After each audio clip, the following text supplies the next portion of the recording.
बरेली में समाजवादी पार्टी के राष्ट्रीय प्रवक्ता राजकुमार भाटी रविवार को बरेली पहुंचे। इस मौके पर उन्होंने प्रेस वार्ता कर प्रदेश की भाजपा सरकार पर जमकर निशाना साधा। भाटी ने कहा कि भाजपा सरकार पूरी तरह पीडीए, पिछड़ा, दलित, अल्पसंख्यक विरोधी है। सरकार केवल अमीरों के हित में काम कर रही है। उन्होंने कहा कि योगी सरकार की बुलडोजर कार्यवाही कानून व न्यायपालिका को ताक पर रखकर गरीबों के घर दुकान तोड़ रही है।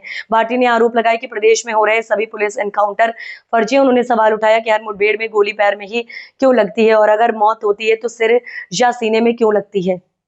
बिहार चुनाव को लेकर उन्होंने कहा कि भाजपा ने वहां षड्यंत्र के तहत वोट काटने की राजनीति की, लेकिन अब जनता सब समझ चुकी है। अलीगढ़ में मंदिरों पर आई लव मोहम्मद लिखे जाने की घटना पर भाटी ने भाजपा व आरएसएस को जिम्मेदार ठहराया और कहा कि ये समाज में नफरत फैलाने की साजिश है। भाटी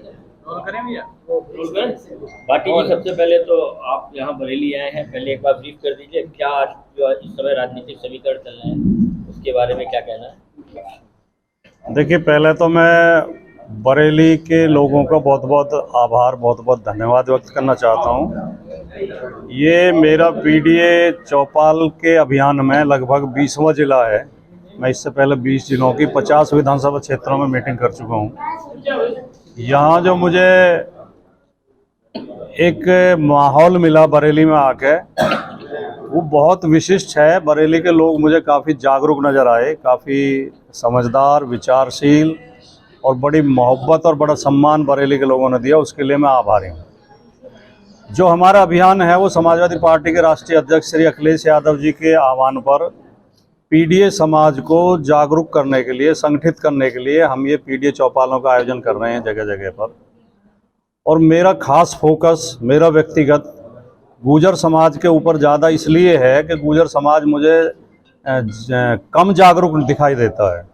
तो मैंने ज़्यादातर जो मेरी पंचायतें हुई हैं उन विधानसभा में हुई हैं, हमने 132 विधानसभाएं चिन्हित की हैं जिनमें गुर्जर समाज के वोट हैं।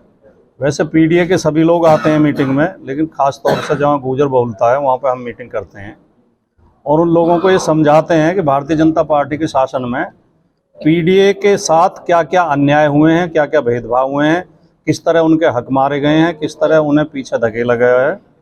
तो इस समाज को जागरूक और संगठित करके 2027 के चुनाव में समाजवादी पार्टी के साथ खड़ा होने का आह्वान हम लोग कर रहे हैं और उसमें हमें बहुत पॉजिटिव रिजल्ट मिल रहे हैं। लोग समझ रहे हैं, लोग बीजेपी की जो जन विरोधी नीति, निश्चित तौर पे जो फर्जी एनकाउंटर हुए, कई लोगों को घरों से उठा के मारा गया, हाथ बांध के मारा गया है, उनकी निश्चित तौर पे जांच कराएंगे। इसके लिए मतलब मुझे घोषणा करने का अधिकार तो नहीं है, ये तो हमारे नेता करेंगे, लेकिन मैं अपने नेता तक ये सिफारिश पहुंचाऊंगा कि इसके लिए एक आयोग बनाया जाए और सारी मुठभेड़ों की जांच कराई जाए।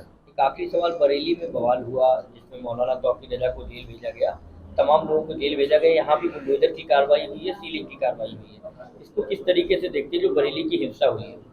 देखिए, बरेली की घटना पर मेरे कम से कम 50 वीडियो सोशल मीडिया पर मौजूद हैं, यूट्यूब पर मौजूद हैं। मैंने हर डिबेट में बोला है कि जिन लोगों ने पत्थर फेंके उनका हम समर्थन नहीं करते, हमारी पार्टी समर्थन नहीं करती। आंदोलन में हिंसा नहीं करनी चाहिए। पुलिस भी हमारी है, पुलिस से कोई हमारी शत्रुता नहीं है, लेकिन उसके बाद जो कार्रवाई की गई है वो बिल्कुल जंगल राज है। और उसके बाद जो मुख्यमंत्री ने भाषा बोली है वो बहुत शर्मनाक है। मुख्यमंत्री कह रहे हैं मैं डेंटिंग पेंटिंग कर देता हूँ, मैं गर्मी निकाल देता हूँ। ये किसी सब लोकतंत्र में सब नेता की भाषा नहीं हो सकती।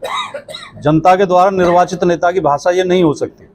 और ये भाषा मुख्यमंत्री उस दिन क्यों नहीं बोल रहे थे जब उसमें आगरा में एक निर्वाचित सांसद के घर पर पथराव किया जा रहा था और एक सांसद की गाड़ी के ऊपर टायर फेंके जा रहे थे, हमला किया जा रहा था। तब मुख्यमंत्री ने क्यों नहीं कहा कि मैं डेंटिंग पेंटिंग कर देता हूँ। और आगरा में पथराव करने वाले 22 लोगों को पुलिस ने हिरासत में लिया था, उन्हें शाम को छुड़वा दिया गया, एक भी आदमी जेल नहीं गया। तो जब शासन ऐसा भेदभाव करता है और एक गेरुए वस्त्र धारण करने वाला व्यक्ति, जिसे कुछ लोग संत मानते हैं, मैं तो नहीं मानता, वो ऐसा भेदभाव करता है तो बहुत ही ज्यादा चिंता की बात है।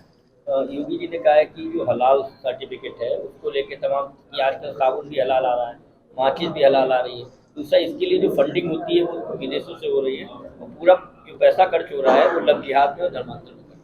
नहीं, अगर योगी जी को हलाल से दिक्कत है तो योगी जी कोई चीज़ हलाल इस्तेमाल ना करें, सारी हराम वस्तुएं इस्तेमाल करें, हमें क्या आपत्ति है। लेकिन जो लोग कर रहे हैं, जिनकी आस्था है, उन्हें इस तरह के सारे विवाद भारतीय जनता पार्टी और आरएसएस जानबूझ के खड़े करती है, जानबूझ के उसमें कहीं ना कहीं षड्यंत्र होता है इनका। और कई जगह लोग पकड़े गए हैं कि हिंदू लोग गाय काटते हुए पकड़े गए, हिंदू लोग मंदिर की मूर्ति तोड़ते पकड़े गए जो कि आरएसएस से जुड़े हुए थे, और गोल टोपी लगा के और मुस्लिम नाम रख के, मुस्लिम आईडी लेके लोगों को गुमराह करने के लिए, ताकि जो दलित पिछड़ों के साथ ये अन्याय कर रहे हैं उससे लोगों का ध्यान हटा रहे और वो इसमें बहक जाएं, भ्रम में आ जाएं, हिंदू मुस्लिम मुद्दा बनाए रखें। ये ऐसा माहौल ये भारतीय जनता पार्टी के लोग जानबूझ के बनाते हैं। अभी सहारनपुर में एक मंदिर में तोड़फोड़ करवा दी गई और उसमें समाजवादी पार्टी की सांसद इकरा हसन का नाम ले दिया गया और उसमें बहुत बदजुबानी की गई, और जब जांच की तो पाया गया कि उसमें बीजेपी के लोग शामिल थे। तो इस तरह की घटनाएं करते रहते हैं। यही जागरूकता हमें समाज के अंदर फैलानी है कि इनके दुष्प्रचार में नहीं आना है, इनकी अफवाहों में नहीं फंसना है। ये देश तभी मजबूत होगा जब हिंदू, मुस्लिम, सिख, ईसाई और सभी जाति धर्म के लोग मिलजुल के रहेंगे और देश की चिंता करेंगे, तब ये देश मजबूत होगा। बिहार में क्या कहेंगे? जी, बिहार में पार्टी क्या भूमिका रहेगी? बिहार में समाजवादी पार्टी अपने प्रत्याशी नहीं लड़ा रही है। बहुत पहले हमारे राष्ट्रीय अध्यक्ष जी ने घोषणा कर दी थी कि हम इंडिया गठबंधन का समर्थन करेंगे, आरजेडी का समर्थन करेंगे, और वहाँ पर इंडिया गठबंधन के पक्ष में बहुत अच्छा माहौल है। और हमें पूरा विश्वास है कि विधानसभा चुनाव के बाद इंडिया गठबंधन की सरकार बनेगी और तेजस्वी यादव वहाँ के मुख्यमंत्री बनेंगे। बिहार में स्टार प्रचारकों की लिस्ट जारी की, लेकिन उसमें सतपाल रामगोपाल जी का कहीं नाम नहीं है। देखिए, ये पार्टी का तय करती है, उन्हें कुछ और जिम्मेदारी दे रखी होगी, उनके पास समय का अभाव होगा, उन्हें किसी और काम में लगा रखा होगा। ये पार्टी की पूरी टीम है जो तय करती है किसको कहाँ भेजना है, किसे क्या जिम्मेदारी देनी है। साध्वी प्राची ने जो है मतदाताओं के लिए वोट पे पूरी तरह से बैन की बात करी है और चुनाव आयोग से मांग की कि जो भी मतदाता जो वोट का बैंक जाए उसको वोट डालने ना दिया जाए।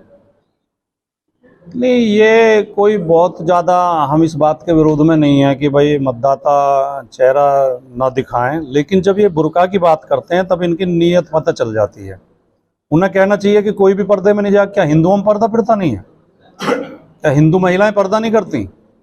एक तरफ तो चुनाव आयुक्त तो प्रेस कॉन्फ्रेंस में कह रहे थे, हो सकता है आपने देखी है वो क्लिपिंग, जब विपक्ष ने मांग की कि सारे मतदाताओं के फोटो पोर्टल पर डाले जाएं, तो कह रहे थे कि क्या बहन बेटियों के फोटो हम उस पर डालेंगे पोर्टल पर?